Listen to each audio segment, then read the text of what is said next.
Hey everybody, thanks for joining me today. I'm going to talk to you about how I diffuse my hair the best way I've found possible through the years of diffusing, and how I reduce frizz while I diffuse, as well as just speeding up drying time. A couple different techniques that I do. I do 3 different things when I diffuse, and I'm going to show you all 3 of those throughout the video. So keep watching, and before I start, I want to show you the diffuser that I use. This is in no way sponsored, but I love this blow dryer, and so I want to share it with you. The main reason I love it is because my hair dries so much faster. So if you have thick hair, I would highly recommend investing in one of these. A regular diffuser with a regular blow dryer will do just as well. So this is the Dyson. It comes with an attachment for the diffuser. It's magnetic.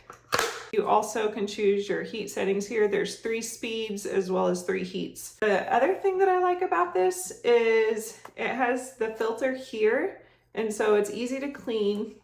You can just see I've already cleaned mine, but that's just gonna allow the airflow to go through easier. And then I like it down here better than up here. Most traditional hair dryers have filter here, which is gonna suck that air in, and it would always get my hair caught up in there and I'd have to rip it out. And so I don't have to worry about that anymore because it's down here at the handle. And so that's a really great perk. Whoever designed this was very smart when they did that. So the other great thing is you can use, it comes with a couple other attachments, so you can use this if you're gonna blow dry your hair straight.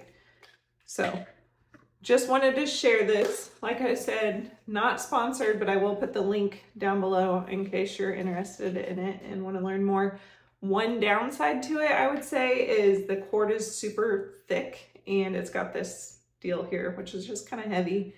And so storing it is not the greatest. I just keep it in my basket right here. I just throw it in there and throw that in the cabinet. If you guys have a better way of storing yours that you do, let me know, and I'd love to learn. All right, so let's go ahead and get into the hair drying process. And I've already squeezed out excess moisture with a towel, 100% cotton towel. It'll just help it dry faster.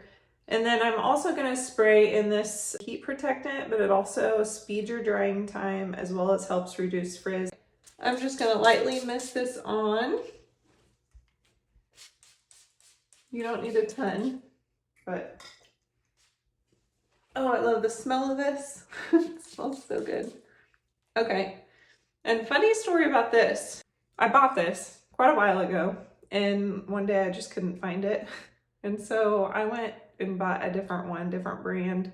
I was using it, and I go in my daughter's room, she's 11. Went in her room to do something and saw this in her room, and I was like, she's had it in her room for probably, I bet she's been using it for 6 months. Like, I went and bought another one because I couldn't find mine. I'm like, oh, that's where it was. So I got it back and there's about this much left in it. But anyway, just thought it was funny. So I gave her the other one that I had purchased, and she's using it now. But she likes to straighten her hair a lot. So I was like, make sure you use a heat protectant. All right, I'm gonna go ahead and get started and show you how I diffuse my hair. Okay, so we're gonna start out with hover diffusing. This is always the first thing I do. I focus on my roots just because I feel like the ends of your hair are what dry the fastest, so the roots just take a little bit longer. So focus on your roots. Always tilt your head to the side or upside down. I also always try to get the underneath layer of my hair, so like the part of my hair that doesn't show whenever my hair is just styled. And the reason that is just because I feel like it reduces the amount of frizz, just because there's less air blowing on it. And then as far as the speed, I always use high speed setting and high heat on this part. And the reason being is just because it's not going to be touching my hair. And so, you know, I'm not going to be able to damage my hair if it's from a distance, if the heat is coming from a distance.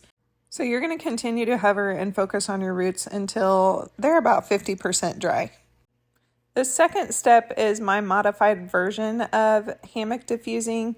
So basically you're going to take your hand, cup it underneath the towel, use a 100% cotton towel or a microfiber towel, and you're just going to pull your hair up as if it were in a diffuser, and you're just going to continue to hover. So the benefit of this, I feel like my hair dries faster.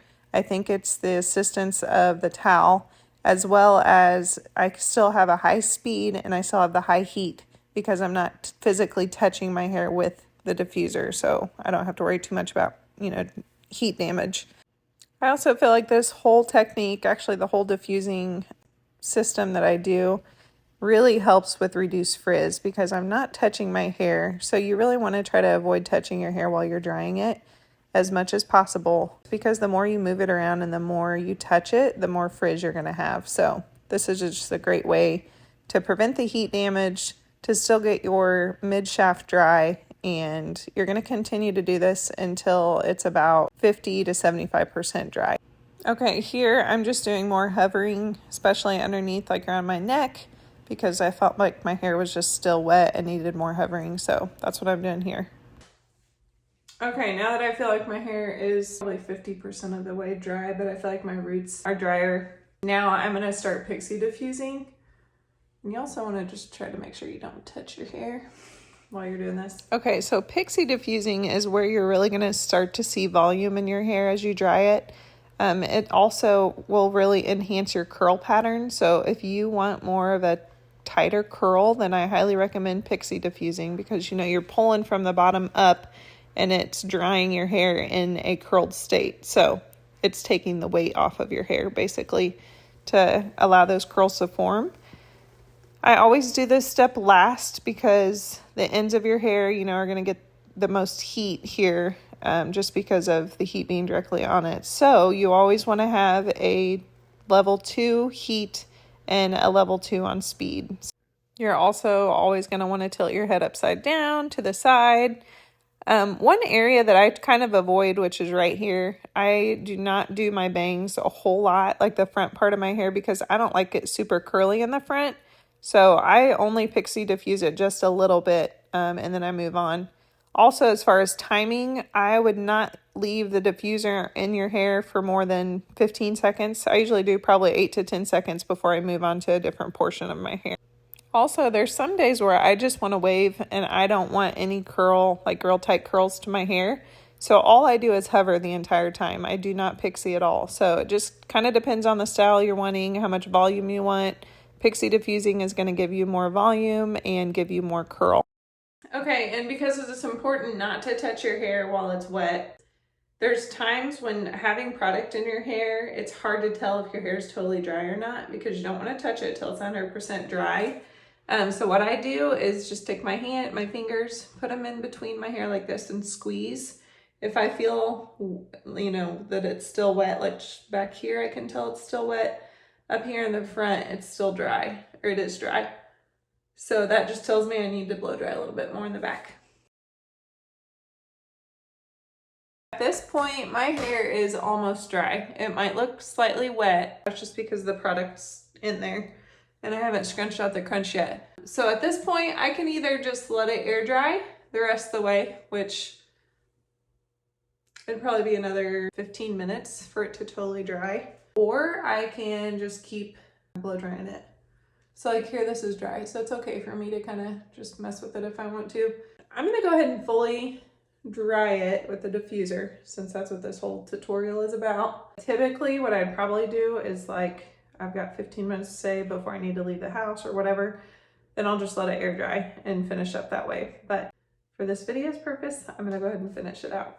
Okay, I feel like it's pretty well dry. So now I'll go in with an oil and scrunch out the crunch, which there isn't too much crunch. I didn't use a lot of gel today, but I will go in and scrunch out the crunch and I'm done. I showed you a few different techniques on how you can do it. You can just pixie dry the entire time, or you can hover dry the entire time. It kind of depends on what goal you have in mind.